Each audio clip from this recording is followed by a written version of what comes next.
Welcome to Compound Insights, a podcast by CFA Society New York. I'm your host, Rob Rowan.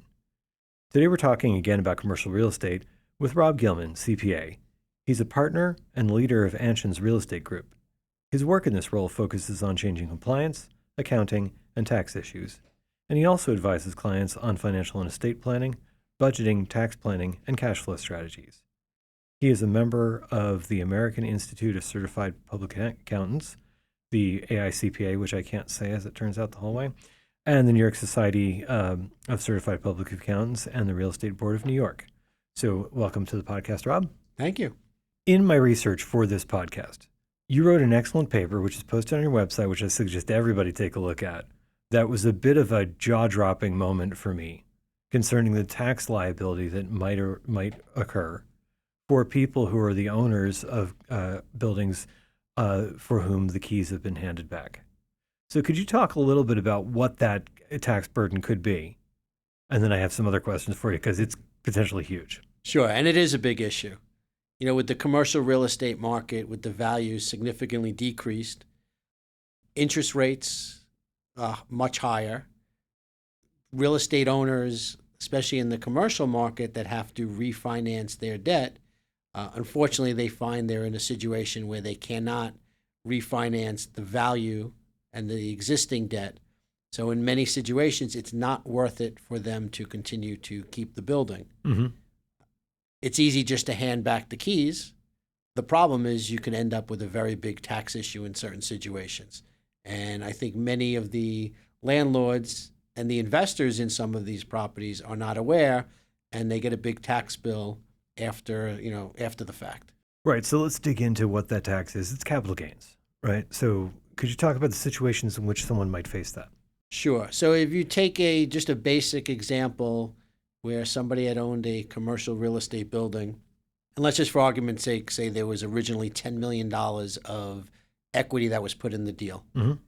And they've owned the property 10 years, and their original debt on the property maybe was $20 million, and they kept refinancing.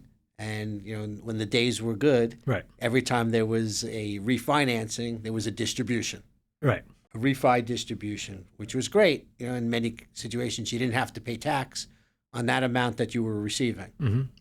So if you had put in $10 million to a deal, and let's just say you got $20 million out through these refinancing, it was great. You never paid tax on that extra $10 million.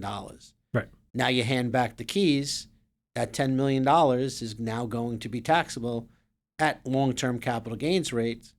But it's like, what have you done for me lately? So you're giving me nothing back.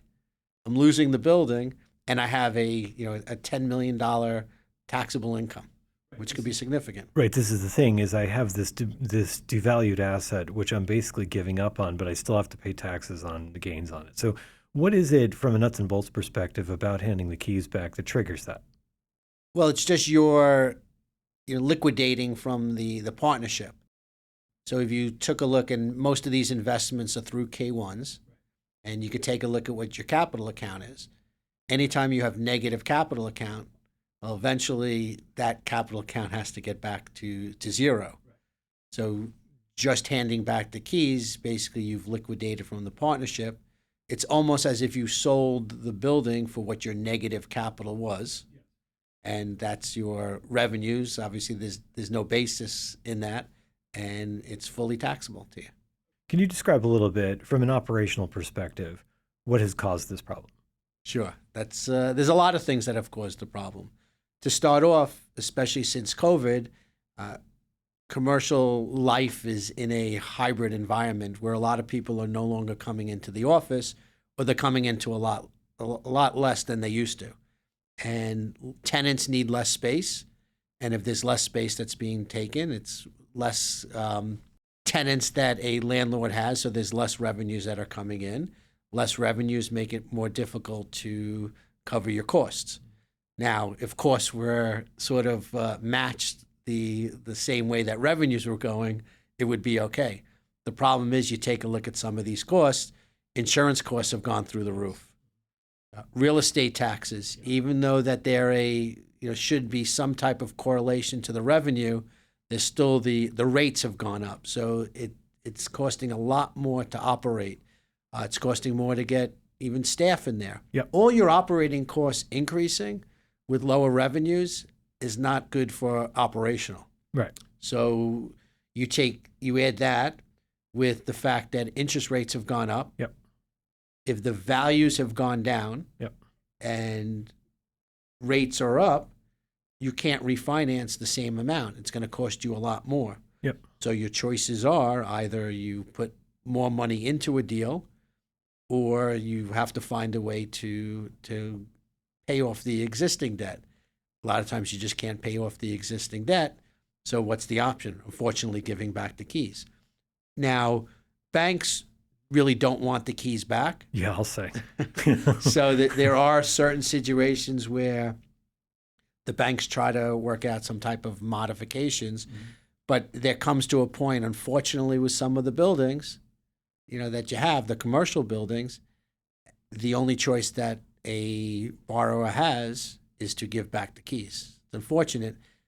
That's when they're thinking about how they're going to be able to cover the debt, not necessarily thinking about the tax issue, which can be a major issue that all of a sudden as I've said, you give back the keys and now you have a tax burden with no cash to pay it. Right. So as a person who's a former analyst, I try to avoid using sort of ridiculous words about numbers, but I will say there are probably a boat ton of investors who've been long-term investors who are in buildings whose current operations look like that, who also have some kind of gain in the past that they were able to not pay taxes on.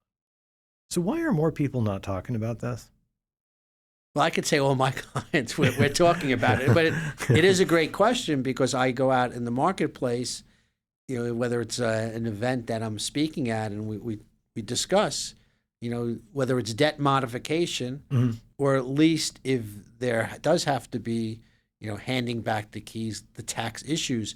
I'm not sure why more people are not talking about it, but if I was just a general investor and not knowing what the situation is with a property or my investment, the first thing they may want to look at is their last K1. Right. Now, if the last K1 still had positive capital, Yep. Yes, you may lose your equity, which isn't a good thing. But the worst thing would be that if you had negative capital, is not only is your investment gone, but now you have a tax bill. Even though you did get the money years ago, but that's all forgotten. Yeah, and this is something that I think is exceptionally important for CFA charter holders to hear because many of them probably have clients that are in this situation, which requires some planning. I mean, there's probably some flexibility within what they can do, but they've got to get doing it now. So.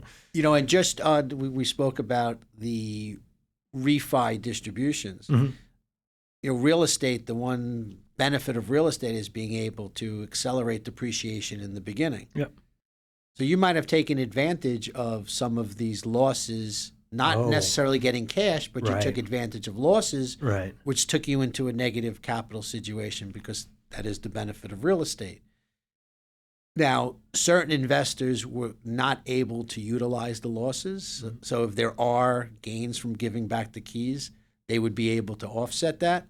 But in many situations, they had other income from other properties. They used those losses. And, now it's time to, recoup that. And, government's going to get their money. God, I didn't think about that either. Well, Rob, this is like, you're blowing my mind. So one of the things that I do want to do is, so I do want to recommend to everyone who's listening to this podcast, go to Anchin's website and read Rob's paper about this. It's excellent. And we'll put it in the show notes so people can read it afterwards also. Let's talk about the subsectors of the real estate world. Let's start with commercial. There's a lot of stuff changing in here. Just what's your general view? So being in real estate, I do overall have an optimistic view on commercial. Okay. There's a lot of pain, and we talk about all this debt that's coming due, that there's going to be a lot of pain, and there's going to be a lot of these issues giving back the keys, not being able to refinance. I think since COVID, in the beginning of COVID, when you had all these companies downsizing, you had 3-4 years of less space taken, people just leaving space because their businesses were hurt by it. And you also had a market, because commercial has a lot of submarkets.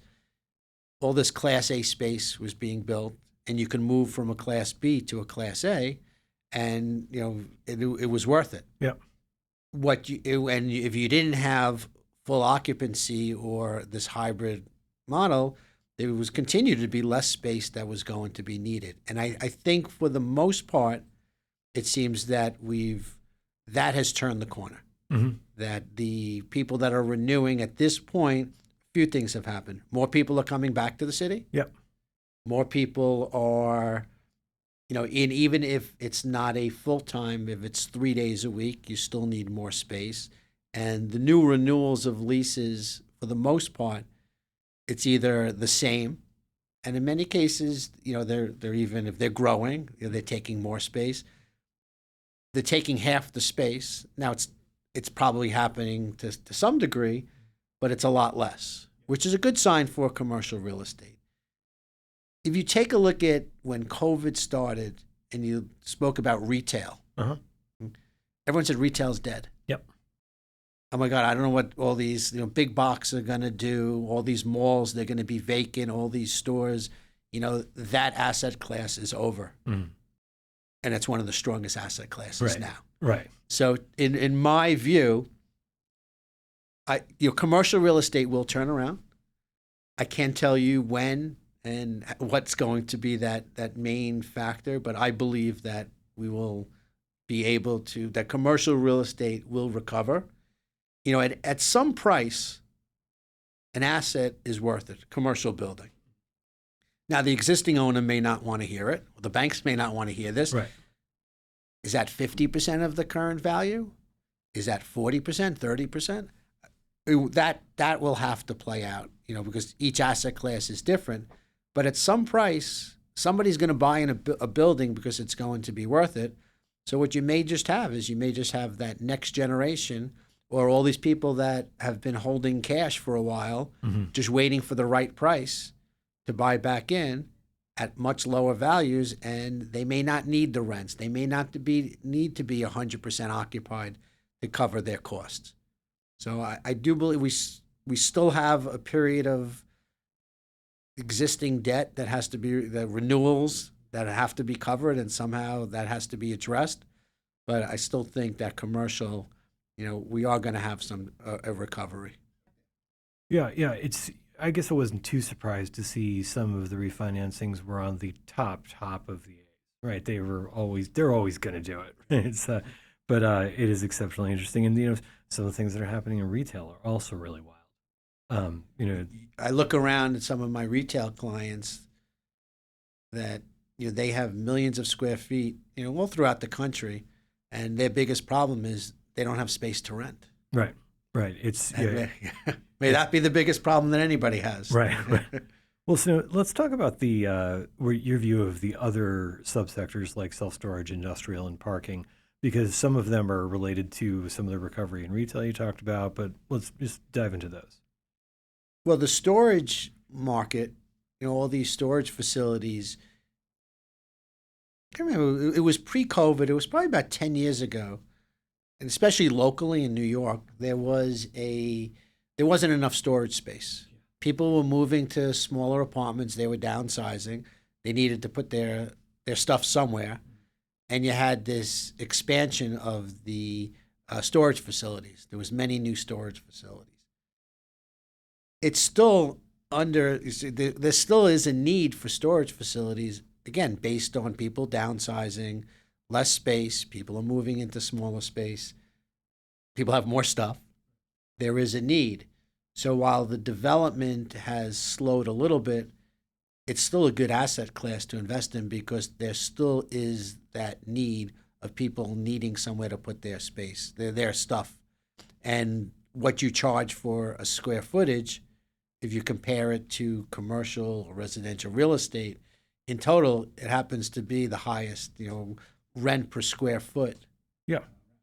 I mean, it's also interesting to me. I mean, do you think that the current affordability issues around residential real estate, are pushing people into smaller spaces, and they'll just say, this is a great way for me to diversify my expenses across that? That's exactly what's happening. So if you need less space, but you still have that stuff that you want to keep.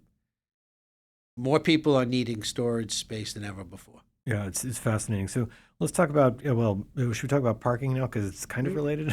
So- Yeah. Well, parking, it's interesting because parking is an asset as you have more people wanting to live in cities. Mhm. You can't just park on the street. Right. You need those parking facilities. And where the parking business sort of lost space is people were taking these parking lots and, well, what's better use? Just having a one floor lot or having a 50-story skyscraper.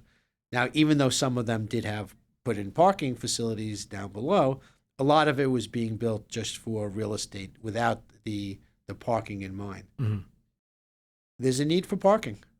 So if you take a look at asking people how they get to the city, in New York, everyone says, I drive, but it's taking me twice the time. Right.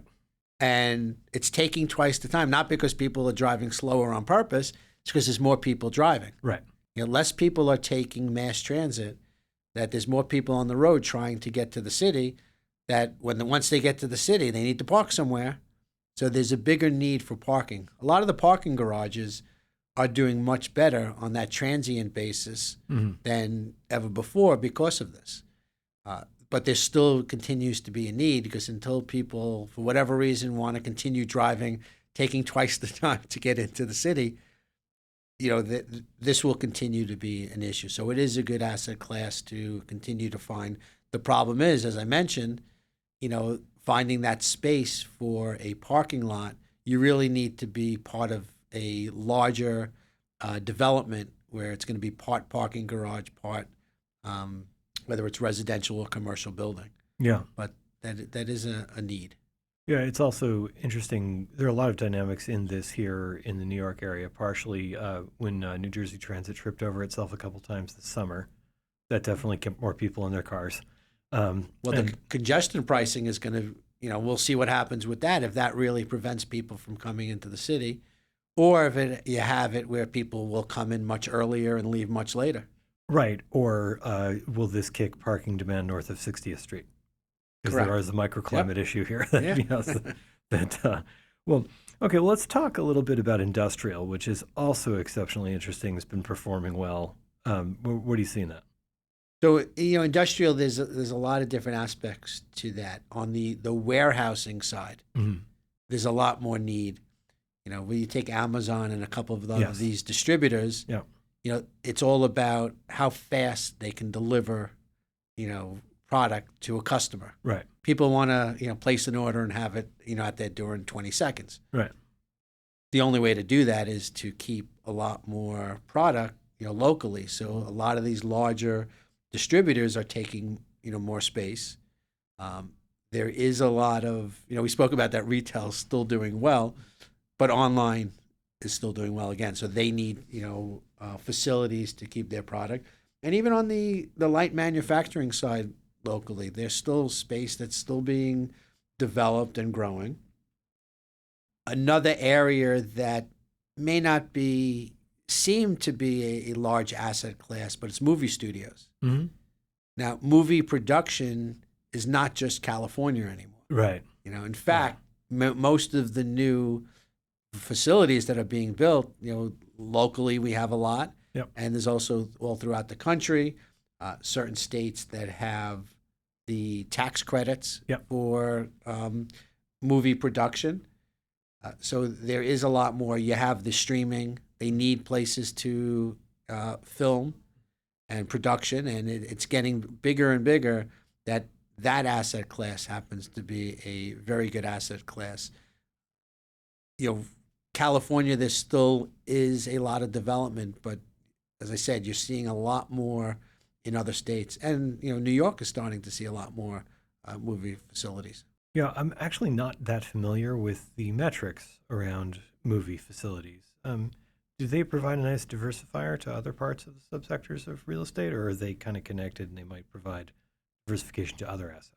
So it depends what you're investing in, because you can have And we do have some clients that are just developing the movie studios and then leasing it out to an operator. Okay. But then we have some clients that not only develop the movie studios, but they also have an operating business. Oh, okay. Yeah. So if they're just buying to lease out to an operator, that's a real estate asset class. Because it's the same thing. You're having somebody operate it. If you're going to be operating the movie studios, that sort of is a little diversification. That now not only do you have the rental, because there could be significant, revenue, from renting. And a lot of these, the streaming, some of the larger ones, take long term because it's not based on existing shoots or the content that they have. Mm-hmm. But you have a lot of these newer, smaller streamings that they just take short term leases, but they're paying a lot more for taking a short term lease. Right. So it's been good. I mean, the one thing that sort of delayed that asset class was the writer's strike. When you had a writer's strike, there was no content that was going on. You didn't need, production facilities. Right. That is exceptionally interesting. Any other sectors you want to talk about? No, or well, I guess you just, as we talk about locally in New York on the multifamily, I always find that it's it's split because you have the rent stabilized and then you have the market rate, and the market rate asset class is still doing phenomenal. Rents are going up. Yeah. People continue to pay whatever you tell them to pay. Yeah. They want to stay there. Yeah. The rent stabilized, why that's a great for the tenant is, well, your rents are only going up a certain percentage. Right.